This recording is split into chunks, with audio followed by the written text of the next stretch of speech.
Участие продукции абхазских виноделов в международном дегустационном конкурсе «Южная Россия» стало не только почетной традицией, но и реальной оценкой качества производства. Всего на конкурс было подано около 230 образцов, которые оценивались по самым жестким европейским правилам известных дегустаторов Франции, Италии, Великобритании, Венгрии и России. На конкурсе «Вино Атауад» предприятие «Вина и воды Абхазии» удостоилось золотой медали. Кроме того, другой вид абхазского вина «Ашталаша» получил серебряную медаль конкурса. Несмотря на высокую конкуренцию, отзывы об абхазских винах были очень положительные. Это был очень серьезный и тяжелый для нас конкурс. Мы, конечно, переживали, но все наши переживания вылились в хороший результат. И мы хотели показать и России, и миру, мы в других конкурсах участвуем, что мы умеем делать вина, достойные европейских стандартов, мировых стандартов. Виноград для марки вина «Ашталаша» выращивается в Гулрыбском районе в селе Пшап. Марка вина «Атауад» из винограда, выращенного на плантациях Гумста-Ашта в селе Ачадара.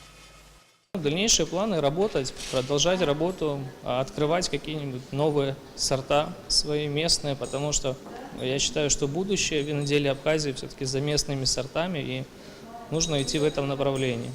Два вида сухого вина, отмеченных на конкурсе, относились к урожаю 2015 года и были выдержаны во французских дубовых бочках до 10 месяцев. Для создания подобных марок вина предприятие соблюдает все специфические условия для розлива, выдержки и хранения продукции. После того, как мы его сбродили, оно выдерживается у нас еще в течение года. Происходит изменение в аромате, во вкусе. Выдерживаются у нас эти вина в дубовой таре. Потом в процессе выдержки, в процессе изготовления мы смотрим, дегустируем, составляем купажи, подбираем под те вина, которые мы уже сделали. Также в июне этого года виноделы предприятия «Вина и воды Абхазии» будут принимать участие в международном винном конкурсе и выставке в Болгарии. Там будут выставлены марки вина «Атауад» и «Ашталаша», а также розовые сорта игристых вин абхазского производства.